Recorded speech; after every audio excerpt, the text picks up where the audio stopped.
Assalamualaikum warahmatullahi wabarakatuh. Perkenalkan, nama saya Putri dengan NIM 3/2024 dari Prodi Manajemen Informatika Politeknik Negeri Sambas. Pada video ini saya akan mempresentasikan hasil pengerjaan proyek ujian akhir semester saya yang berjudul Klasifikasi Tingkat Kemiskinan Kabupaten atau Kota di Indonesia tahun 2025 menggunakan algoritma Gaussian Naive Bayes berdasarkan indikator kuantitatif Badan Pusat Statistik. Sebelum masuk ke aspek teknis pengodean, saya ingin memaparkan terlebih dahulu konteks mendasar dari topik penelitian ini. Kemiskinan sebagai indikator makro.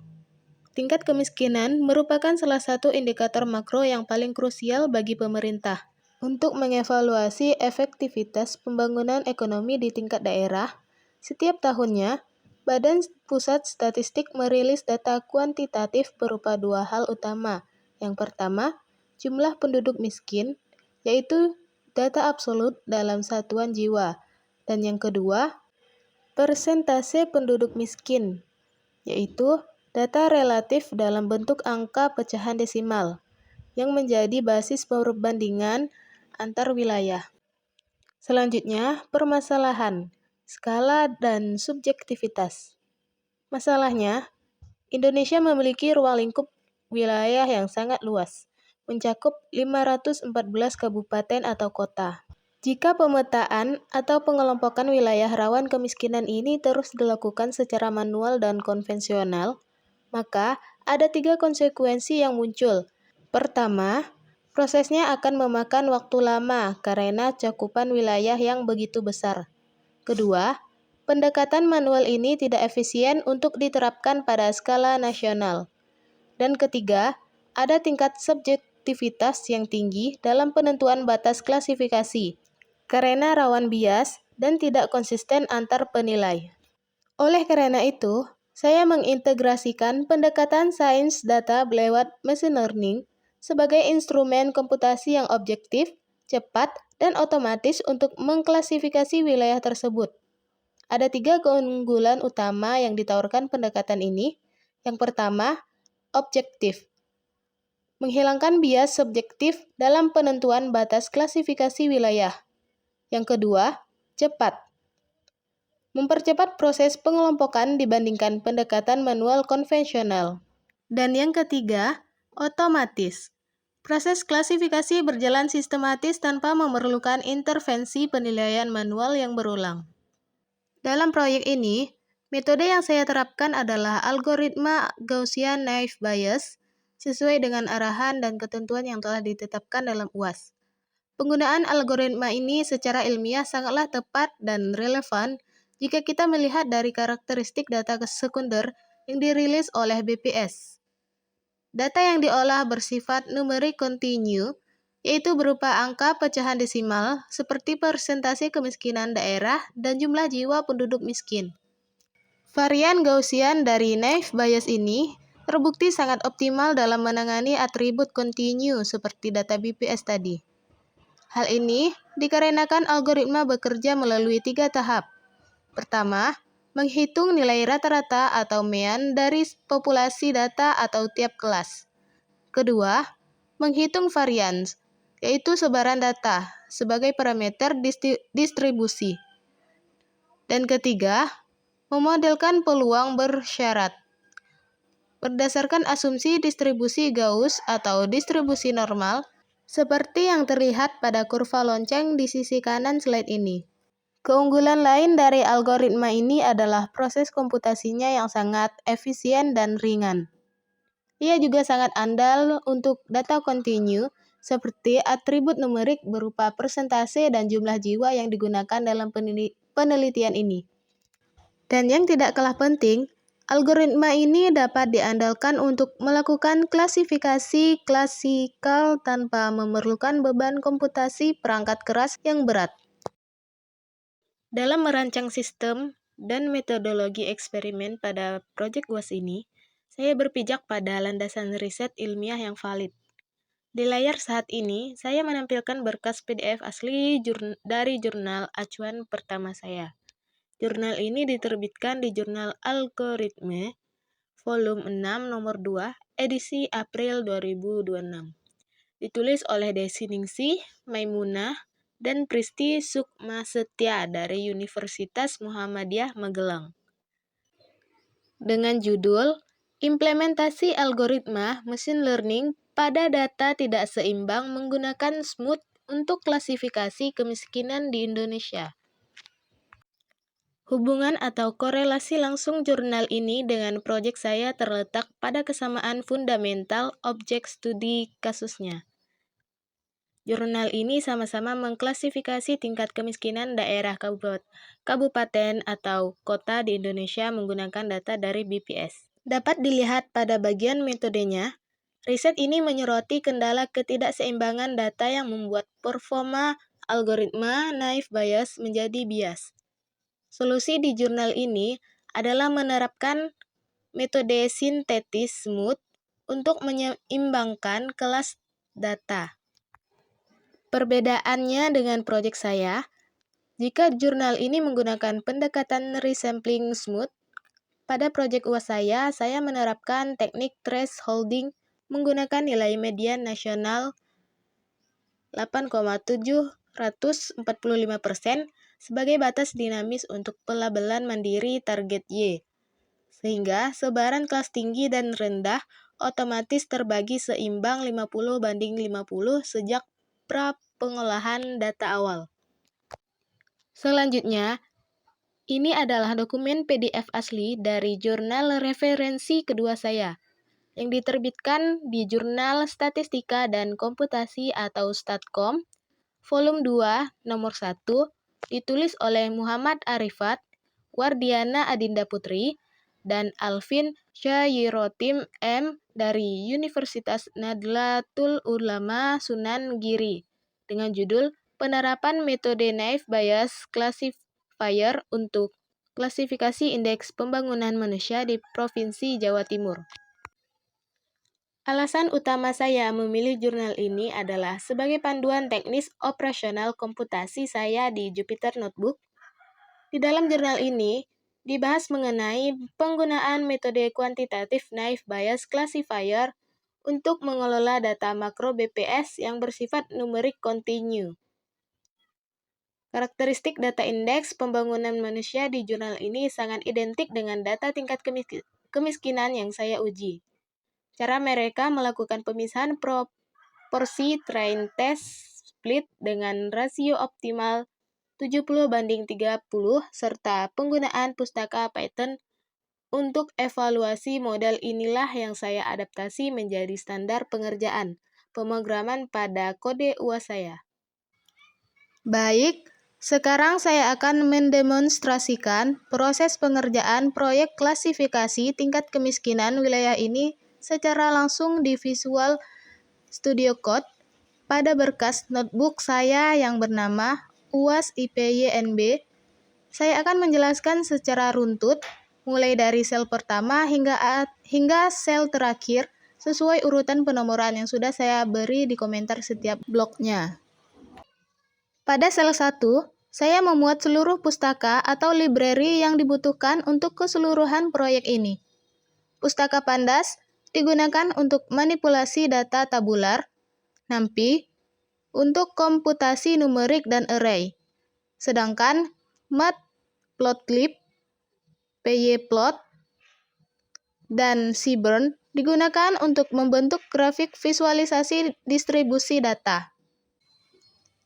Dari pustaka scikit-learn, saya mengimport fungsi train test split untuk membagi data latih dan data uji, kelas algoritma utama Gaussian NB, serta sekumpulan fungsi metrik evaluasi seperti confusion matrix, classification report, accuracy score, precision score, recall score, dan F1 score untuk mengukur kinerja model nantinya. Saya juga mengatur persen Matplotlib inline agar setiap grafik langsung tampil dalam notebook, serta menetapkan tema visual Seaborn menjadi white grid supaya tampilan grafik lebih rapi dan konsisten. Selanjutnya, pada sel 2, saya masuk ke tahap data gathering, yaitu memanggil dua berkas CSV yang saya unduh langsung dari situs resmi Badan Pusat Statistik tahun 2025. Kedua berkas ini sudah saya rapikan terlebih dahulu, sehingga sama-sama menggunakan pemisah tanda titik koma. Saya juga menerapkan parameter skip row 2 untuk melewati dua baris metadata di bagian atas berkas sehingga sistem langsung membaca baris tabel data yang sesungguhnya mulai dari baris data Provinsi Aceh. Pada sel 3, saya menampilkan 5 baris pertama dari kedua datasheet menggunakan fungsi head. Dari sini, terlihat bahwa kolom wilayah masih memuat entitas campuran antara nama provinsi yang ditulis dengan huruf kapital penuh dan nama kabupaten atau kota di baris-baris berikutnya. Kondisi data yang belum homogen inilah yang nantinya perlu disaring sebelum data digabungkan. Pada sel 4, saya gunakan untuk mengecek dimensi awal masing-masing dataset, yaitu jumlah baris dan kolomnya, menggunakan atribut shape. Selanjutnya, saya memeriksa tipe data setiap kolom menggunakan fungsi info. Hasilnya, menunjukkan bahwa kolom angka kuantitatif justru masih terbaca sebagai tipe data objek atau teks, akibat sisa karakter metadata pada beberapa baris bawaan berkas BPS. Ini menjadi catatan bahwa saya nanti perlu memaksa konversi kolom tersebut menjadi tipe numerik. Pada sel 6, memeriksa keberadaan nilai kosong atau missing value menggunakan isNull.sum, sedangkan sel 7 memeriksa baris data duplikat menggunakan duplicated.sum. Hasil pengecekan menunjukkan tidak ditemukan baris duplikat, namun ada nilai kosong yang terdeteksi di baris paling bawah. Umumnya berupa footer, catatan penjelasan dari BPS yang nantinya akan saya buang. Masuk ke tahap data processing. Pada sel 8, saya membuang baris-baris kosong menggunakan drop-na serta merapikan spasi berlebih di awal dan di akhir teks nama wilayah menggunakan str strip. Sel 9. Ini adalah salah satu tahap paling krusial. Pada dataset kependudukan BPS, baris data agregat tingkat provinsi selalu tercampur dengan data tingkat kabupaten atau kota. Jika data provinsi yang nilainya jauh lebih besar ikut masuk, model klasifikasi nantinya akan mengalami bias parah.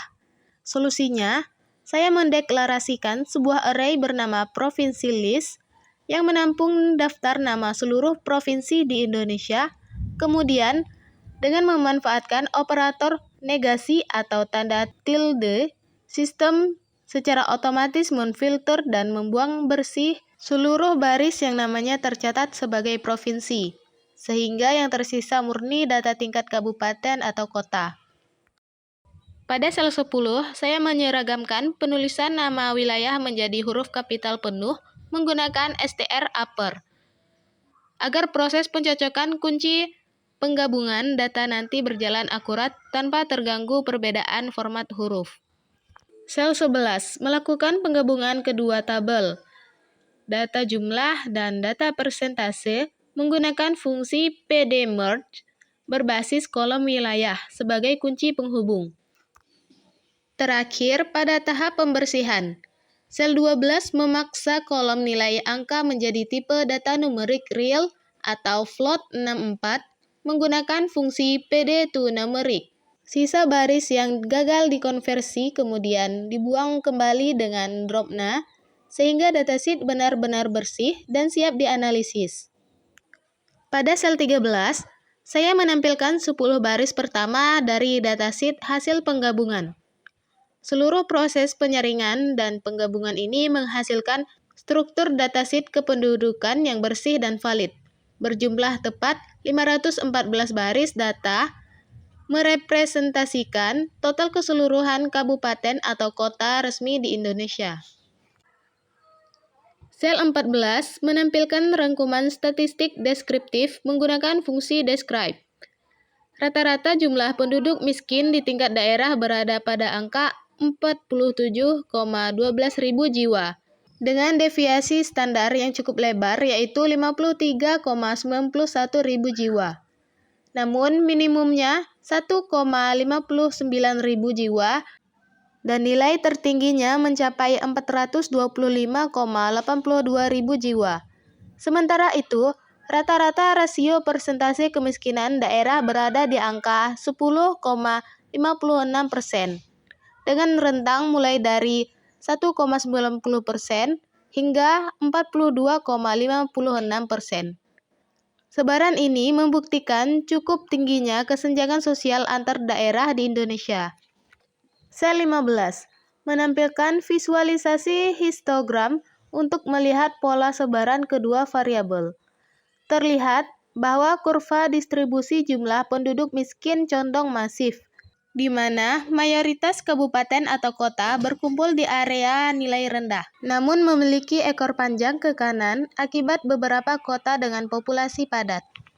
Sel 16 menampilkan diagram kotak atau box plot yang mengonfirmasi keberadaan titik-titik pencilan atau outlier pada sisi atas kelompok jumlah penduduk miskin, mencerminkan wilayah metropolitan dengan populasi yang jauh lebih masif dibanding daerah lain. Di sel 17 menampilkan scatter plot untuk melihat hubungan antar jumlah penduduk miskin dengan persentase kemiskinan daerah. Dan pada sel 18, saya menghitung koefisien korelasi Pearson antar kedua variabel numerik tersebut, lalu menampilkannya dengan bentuk heat map. Nilai korelasinya berada di angka 0,0437, yang tergolong korelasi positif namun sangat lemah. Mendekati tidak ada hubungan linier sama sekali. Ini membuktikan bahwa wilayah dengan jumlah jiwa miskin besar tidak serta-merta memiliki persentase rasio kemiskinan yang tinggi pula. Kedua variabel ini hampir independen satu sama lain, karena rasio persentase lebih dipengaruhi oleh faktor lain seperti total kepadatan penduduk wilayah tersebut. Karena data mentah dari BPS tidak menyediakan kolom label target, pada sel 19 saya membuat label secara mandiri menggunakan metode nilai tengah atau median.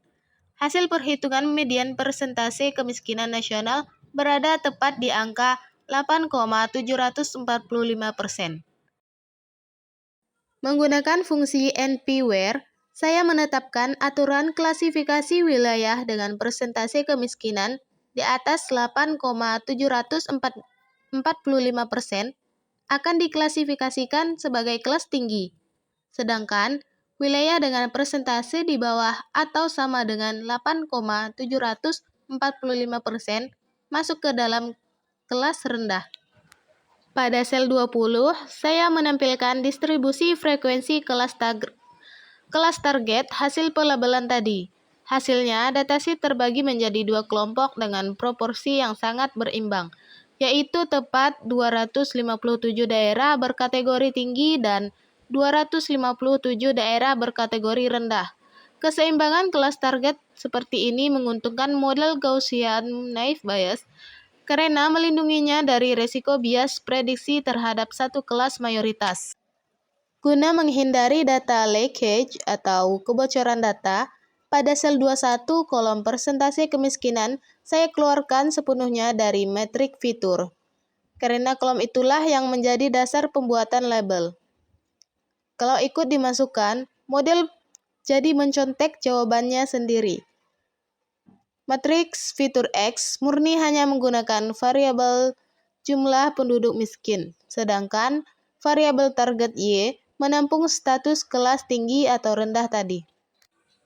Pada sel 22, data kemudian dipecah menggunakan train test split dengan proporsi akademis standar, yaitu 70% sebagai data training untuk melatih model dan 30% sisanya sebagai data testing untuk menguji model secara mandiri. Sel 23 adalah inti dari proyek ini. Saya menginisialisasi model klasifikasi berbasis peluang kontinu distribusi Gauss menggunakan Gaussian NB, lalu melatihnya menggunakan data training melalui fungsi fit. Pada sel 24, model yang sudah terlatih tadi digunakan untuk memprediksi kelas dari data uji. Menggunakan fungsi predict dan hasilnya disimpan ke dalam variabel y_pred. Sel 25 menampilkan visualisasi confusion matrix dalam bentuk heatmap berwarna ungu untuk membandingkan hasil prediksi model dengan kondisi aktual data BPS. Dari total 155 sampel data uji, terlihat nilai true negatif sebesar 65. Artinya, model berhasil memprediksi tepat 65 wilayah secara aktual memang berkategori rendah. Nilai true positif sebesar 17. Model berhasil mengenali 17 wilayah yang secara real berkategori tinggi. Namun, di sisi lain terdapat false negatif sebanyak 61 dan false positif sebanyak 12. Pada sel 26, saya memanggil classification report untuk menampilkan rangkuman metrik evaluasi yang lebih komprehensif. Terlihat bahwa kelas rendah memiliki tingkat recall yang sangat tinggi, mencapai 84%. Sebaliknya, kelas tinggi hanya memiliki recall sebesar 22%. Terakhir, pada sel 27, saya menghitung ulang matriks performa secara mandiri menggunakan accuracy score, precision score, recall score, dan F1 score. Hasilnya, model Gaussian naive Bayes menghasilkan nilai akurasi global sebesar 52,90%. Secara ilmiah, keterbatasan akurasi ini disebabkan karena model hanya menggunakan satu fitur tunggal kuantitatif, yaitu jumlah penduduk miskin. Pola sebaran data kontinu pada jumlah penduduk memiliki varians yang saling berhimpit pada perhitungan fungsi densitas Gaussian, sehingga model kesulitan memisahkan kedua kelas secara tegas, terutama pada kelas tinggi. Sebagai kesimpulan akhir, seluruh tahapan penelitian ini, mulai dari data gathering, pra-pengolahan data untuk menyaring bias data provinsi, pelabelan berbasis median, hingga implementasi model Gaussian naive Bayes pada berkas Python, telah berhasil diselesaikan secara terstruktur untuk memenuhi tugas UAS mata kuliah kecerdasan buatan. Demikian video presentasi dari saya. Wassalamualaikum warahmatullahi wabarakatuh.